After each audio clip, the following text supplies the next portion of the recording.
Well, this is it. This is the big test. I am ready for anything, Miku. Yeah, you better be ready. Miku? Manny Miku, what is it? Miku? No. Miku, what are you thinking? This is going to be the most important moment of your miserable life, Pocket. Are you ready? Miku, stop! You can't do this! Manny Miku, what is going on? Don't you want me to take this test so I can stay here? Miku, you can't make this Pocket's test. We have to do a different video. I have to do this now, Mini Miku. Wait, what's going on? I know what this is, Miku. You told me about this video. So you figured it out then. What are you trying to pull here? You know Pocket's not ready for this. Heck, I know you're not even ready for this. If I don't do this now, I'll never have another chance. I am very confused. What is happening? Miku, you have to call this off. I don't care if we have to delay again. You can't do this to Pocket. This isn't about Pocket. This is about me. Someone please tell me what is going on already. Miku told me all about this. If we don't handle this video perfectly, well, the entire bunker could go up in flames. Flames! I need you on this project, Pocket. Mini Miku can't handle this on her own. Miku, you're nuts! We've all told you to back off this project. You can't do this! Who is Wade? You don't need to know that. Miku, you can't do this. You can't stop me, Mini Miku. This is happening today, and there's nothing you can do to stop it. Why is this video so dangerous anyway? Is it full of radioactive stuff? Is there a bomb in it? Worse. Far worse. Miku, you really don't have to do this. You can back away right now. There's no shame in it. I'm afraid, Mini Miku, that's not an option anymore. Miku... No matter what, we will do our best. I never thought I'd say this, but thank you, Pocket. You're insane, Miku. Thank you, Mini Miku. Let's hope we all live to see next month.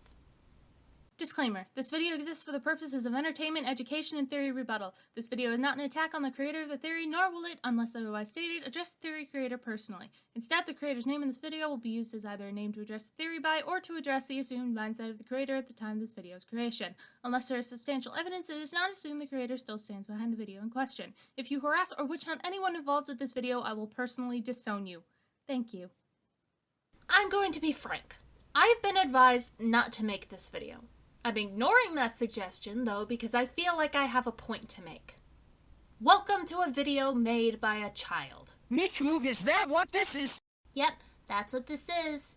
This is what you signed up for, Pocket. Brace yourself. Now, before you raise your pitchforks at me, let me make my peace.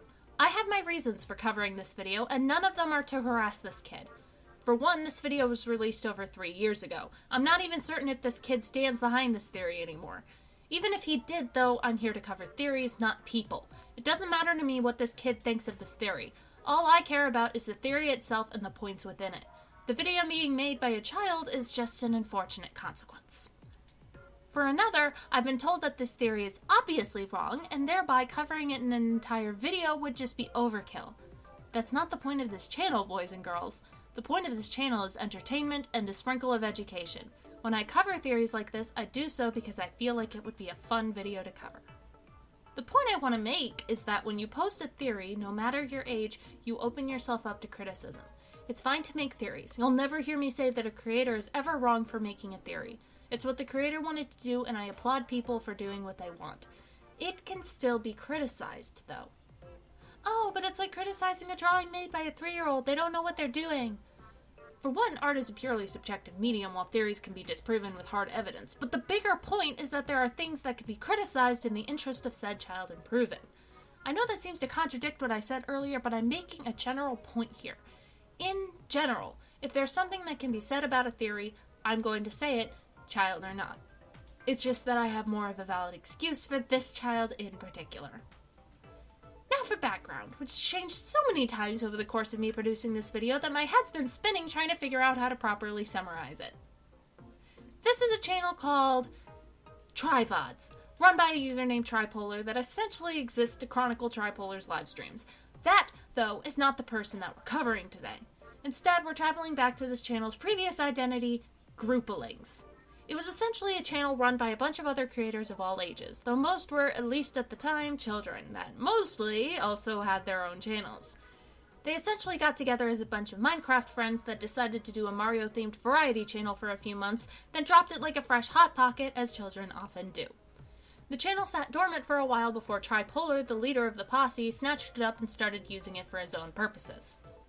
Personally, I don't really care for Tripolar, but that's not who we're talking about today, so who cares? The creator of the videos we're covering today is Verducci. Nowadays, Verducci is a variety streamer making his home primarily on Twitch, although he still does stuff with his groupling posse every once in a while if my assumptions are correct. He's also gone through puberty since the videos I'm covering today, so I feel slightly less bad. Back to Grouplings, though. Their channel was essentially a Mario-themed variety channel, obviously aimed at a younger subset of viewers. Why that led them into theories is beyond me, but this is where we are. Each of the members picked something different to do, and this is what Verducci really wanted to do, I suppose. This video is going to be a bit of a departure from my usual kind of target, but again, I'm here for the theory, not to berate the child behind it. Bullying children isn't cool, everyone. Now, I debated back and forth with myself for quite a while over whether or not to actually refer to Verducci by name. On the one hand, these theories are 3 years old, and he's since moved far past theory making in this channel's former identity. On the other hand, though, Verducci's name is plastered in the title of the very videos he created. In the interest of staying consistent with myself, I will be referring to Verducci by name. But, as I'm talking to Verducci in this video, I'm not talking to the present iteration of Verducci. Instead, I'll be talking to what is essentially a past version of Verducci as well as his theory. So, without further ado, let's start walking on eggshells, everybody! Okay, so as I was saying, this theory has to do with the beginning cutscene of Super Mario Odyssey. Alright, check this out. Did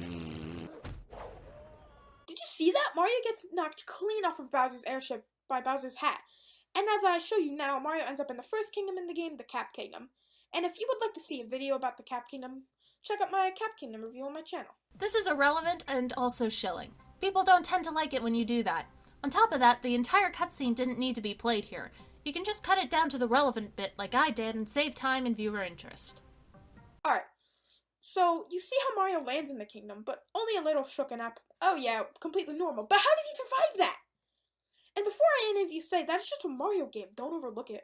I believe the word you're looking for is overthink, but alright, whatever. But you never know, Nintendo could be realistic at points, and heck, this is the most realistic Mario game yet. Most realistic Mario game yet? Yeah, sure. Beaming yourself into the minds of your enemies to take control of their bodies using a magical sentient hat ghost is realistic. Oh, but Miku is talking in relation to other Mario games. Yeah, okay. I still don't buy it. This is where explaining yourself can come in handy. What about this game makes it more realistic than other Mario games? It's certainly not the premise or the game mechanics. Is it the levels? I don't see how an ocean made of sparkling water, a floating Japanese-style castle filled with Technicolor clouds, and Pepto-Bismol Wonderland are more realistic than the levels in, say, Super Mario Sunshine, which is really, for the most part, just your average island paradise. Is it the story? The story is as basic as a Mario story gets, save for Bowser literally trying to marry himself to Princess Peach in a chapel on the freaking moon. If you're only basing this on elements like the Metro and Ruined Kingdoms, then I'm sorry, but that's overgeneralizing things. Also, remember Verducci's statement for later, it's going to be important. So this leads me to my point of how he couldn't have taken that fall without getting injured in some way or even killed. But what I'm thinking is that he never landed in the Cap Kingdom. I believe Mario still landed somewhere in the Mushroom Kingdom. Some toad or someone was sent out to find him. When they found him, no, he wasn't dead. He was in a coma. Oh yeah, I forgot to actually explain the premise of this theory. Well, there you are! It's a classic character was actually in a coma theory. Let's see what evidence Verducci found to come to this conclusion. He was knocked out pretty bad, presumably by that fall, and take notes, not in a single one of these kingdoms does he ever take fall damage.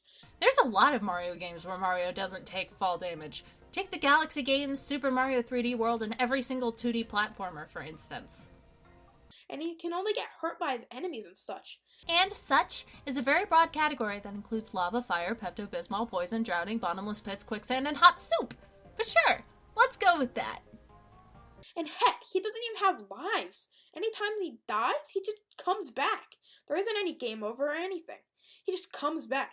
He does die, however. It just wasn't their prerogative to use a game over system when developing Odyssey. Instead, the penalty for dying is losing 10 coins from your coin total. Frankly, with the way Odyssey works as a game, the game over system wouldn't have worked that well anyway. In other games, a game over would have you lose progress in whatever level or mission you are currently attempting. In Odyssey, though, the player is able to warp directly to checkpoints and autosaves are a thing, meaning level and mission progress isn't that big a deal. There's also no hub world, meaning navigating back to whatever level you were in would be just a deal of menuing instead of having to navigate to a level like in other 3D games, making potential game overs nothing but a minor inconvenience and, at worst, a huge annoyance that really serves no purpose. It was likely game overs weren't considered in Odyssey for this very reason. Oh, but I'm sorry, you're talking lore-wise. Okay, keep going on about how Mario doesn't die in Super Mario Odyssey then. Game overs are purely a game mechanic. The real point of contention should be the deaths, and it doesn't matter how you slice it, Mario is dying in these instances. And if any of you are thinking what I'm thinking, good. Because you are most likely correct. Because what I'm thinking is that all these kingdoms that he visits throughout the game are just a part of his imagination.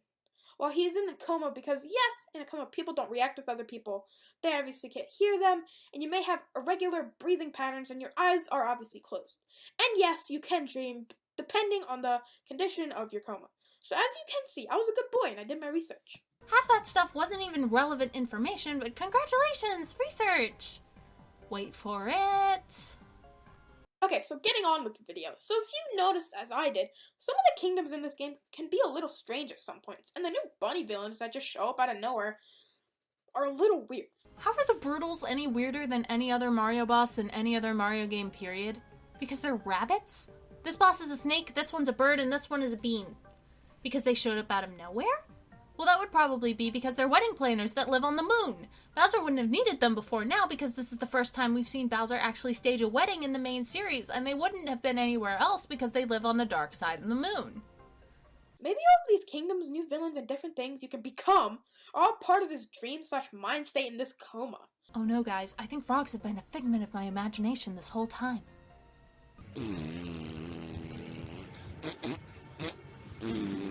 Seriously, leave that for the end of the video. Considering this video is just under 8 minutes long and this ad isn't even at the halfway point, this is chilling. Big time. Now back to your regularly scheduled programming. So, after you beat the main story, you see Mario laying on a hill in the Mushroom Kingdom. And I believe that after you beat the main game story, that this is the moments leading up to Mario's recovery, because he's starting to remember the Mushroom Kingdom, but he still remembers the other kingdoms as they are actually real, and if he wasn't in his coma anymore, he wouldn't still have Cappy, and you wouldn't still have the Odyssey or any of the fellow residents of the other kingdoms. I don't get this point. Is he trying to say the other kingdoms are real, but they're not? What I do get, though, is that he's trying to say that Mario is still in the coma, but he's remembering stuff now. It was worded really weirdly, but I could at least glean that. And if it is a bit strange to you guys how the layout of the Mushroom Kingdom is different than in 64, but the concepts are the exact same, it has all the ways to go back through the paintings, it has the Yoshi on top of the roof. How many different Mushroom Kingdom layouts have we seen over the course of the Mario series? Like, hundreds? There's Super Mario Odyssey, Paper Mario, Mario and Luigi Partners in Time, Mario and Luigi Bowser's Inside Story, and don't even get me started on Mario Kart! Case in point, Nintendo likes to mix things around where Peach's castle is concerned, and no two iterations of the castle are the exact same. Odyssey's might be close to 64, sure, but so is Paper Mario's. Your point? And this leads me to think that Mario's slowly coming out of his coma and remembering things about his past. Maybe he doesn't remember certain names and things, such as, like, the bunnies. He could be confusing the bunnies with the Koopalings and... The next person I hear compare the Brutals to the Koopalings is getting their nose ripped off their face. Sure, let's just compare the Brutals to the Koopalings because group of bosses of same species with different fighting styles among them that each fight Mario one at a time across each kingdom in the game. Until they don't show up in Lost Kingdom or Metro Kingdom, right? Until you realize there's only 4 Brutals and 7 Koopalings, right? Until you realize not a single Brutal uses a fighting style similar to any of the Koopalings, right? Until you realize the Brutals have an actually surprisingly extensive lore unlike the Koopalings, right? Until you realize that everyone's overreacting about the Brutals being similar to the Koopalings because they're actually really not, right? I hear this comparison all the time and it makes me want to scream. Yes, there are tangential similarities. Yes, there are even a few minor visual similarities. And yes, there's even the airship detail. Look beyond your biases, though, and you'll see that you're essentially comparing apples to oranges. Please stop. Sorry, I got angry there for a second. Not at Verducci particularly, just at a mindset I've had enough of by this point. This is just my breaking point. Sorry. I believe, as I stated, this is due to Mario not completely remembering everything, due to him still being in the coma. Okay, so maybe Mario is using those costumes as a way to remember people. Maybe he's playing the characters of his life. I love how the characters of his life includes a king, a pirate, a skeleton, and himself in nothing but his boxers, among other things. Such as the Luigi costume, he's remembering Luigi that way. The Peach gown costume, remembering Peach. Bowser suit, remembering Bowser. Maybe the Wario and Waluigi costumes as well. Most likely. There's a few big problems with this. For one, you forgot Diddy Kong. I mean, he's right there. For two, why would it only be Luigi, Peach, Bowser, Wario, Waluigi, and Diddy Kong of all characters? Heck, Mario's barely interacted with Diddy Kong, and are Wario and Waluigi really worth remembering that much?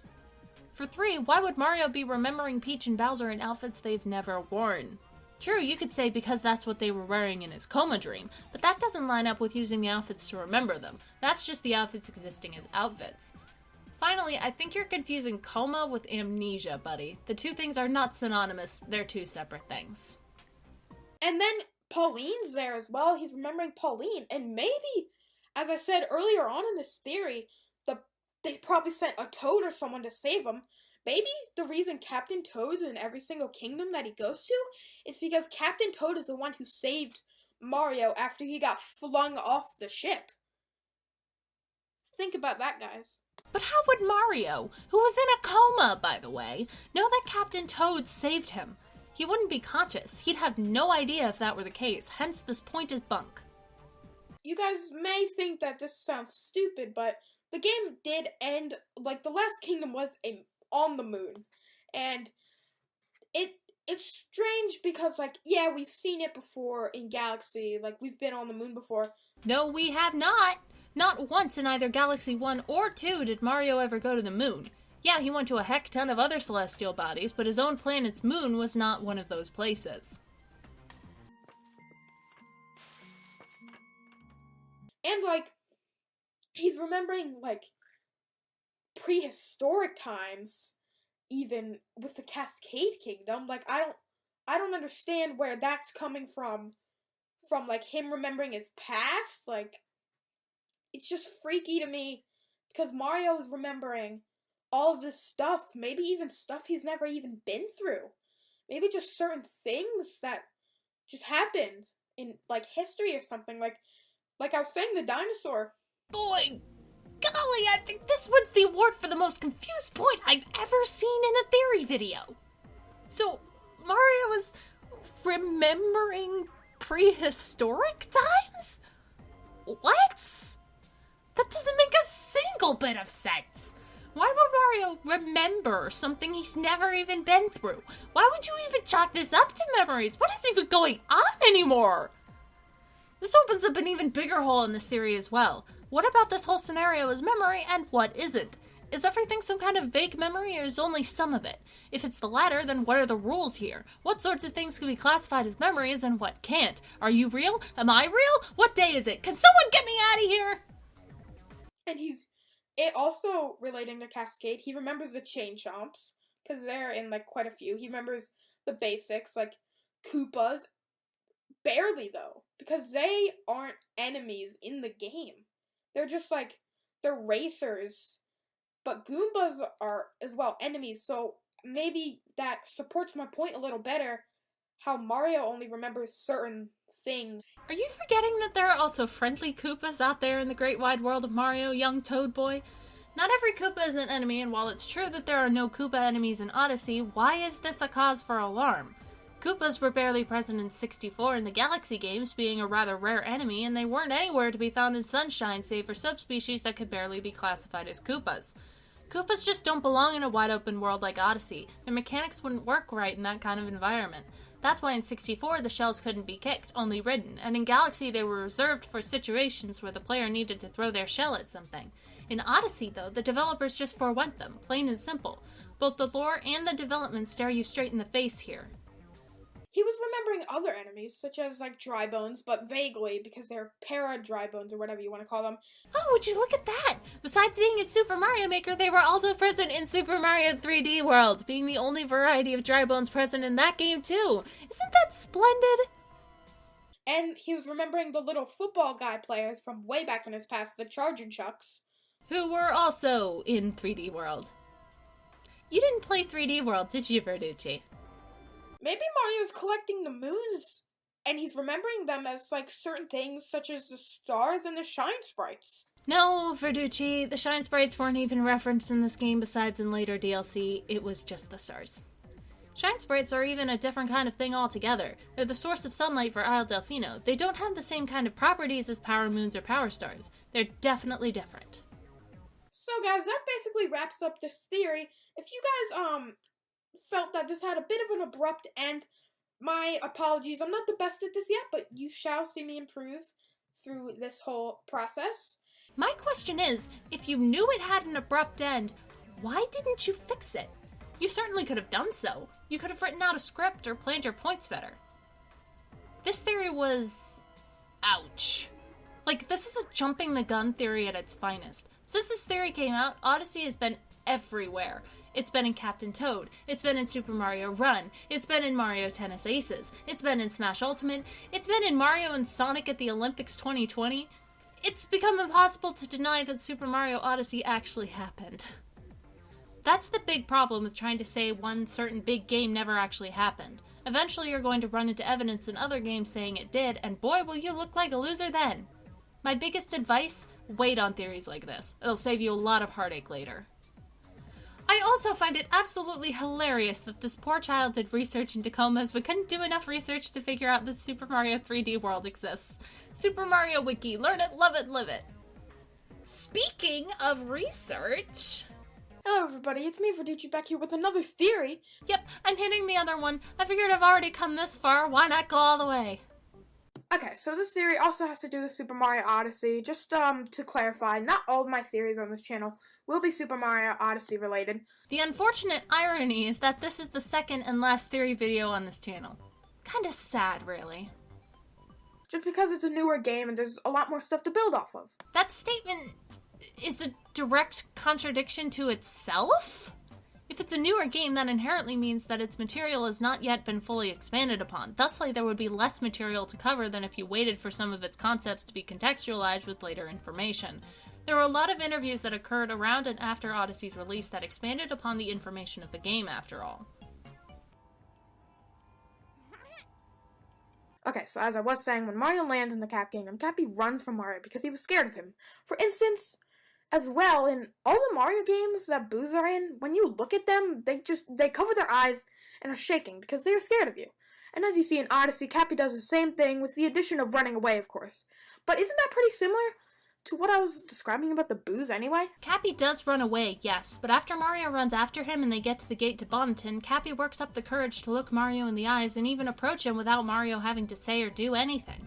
This shows that he was only momentarily frightened and he's quickly able to regain his composure.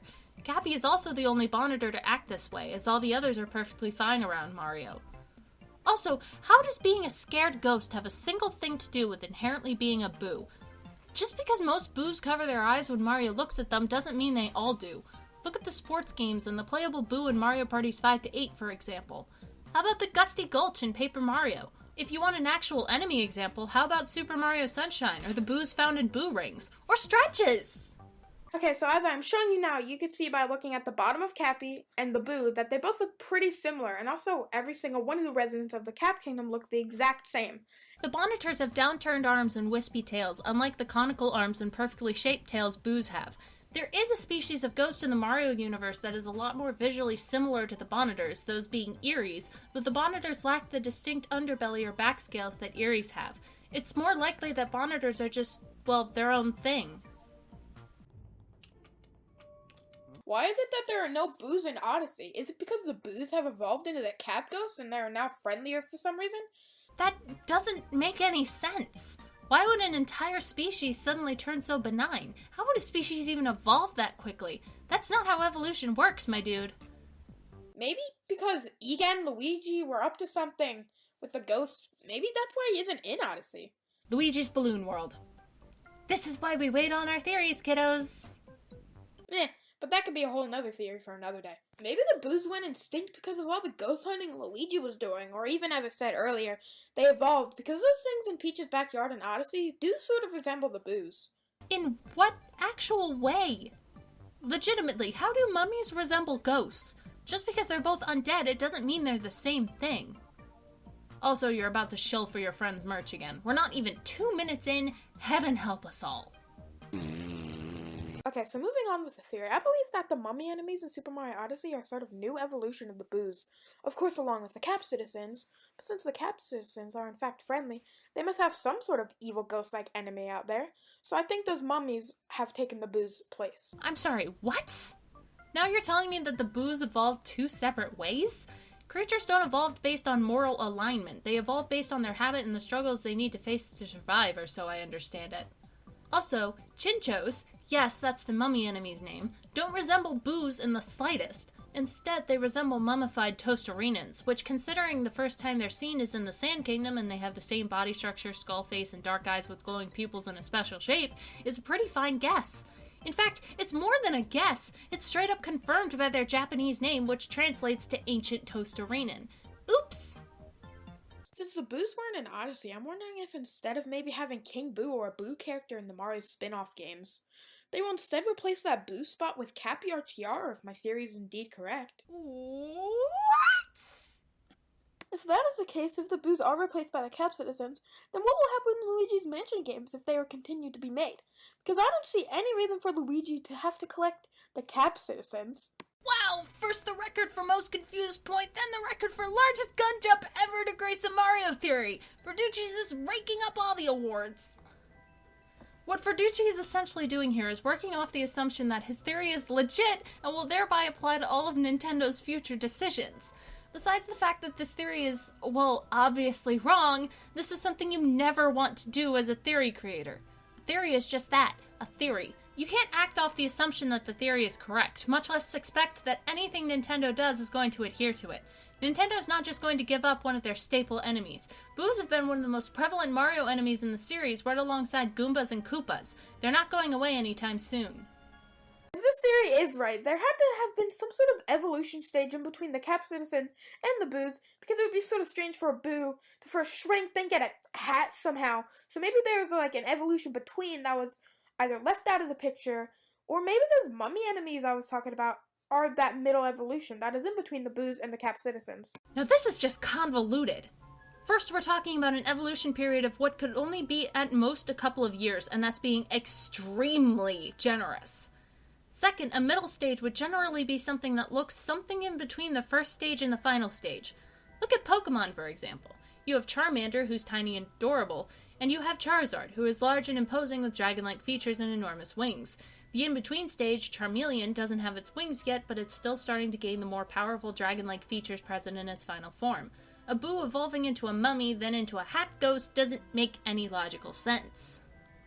And as I start to conclude this theory, guys, tell me what you thought of it down in the comments below. Well, the theory's over.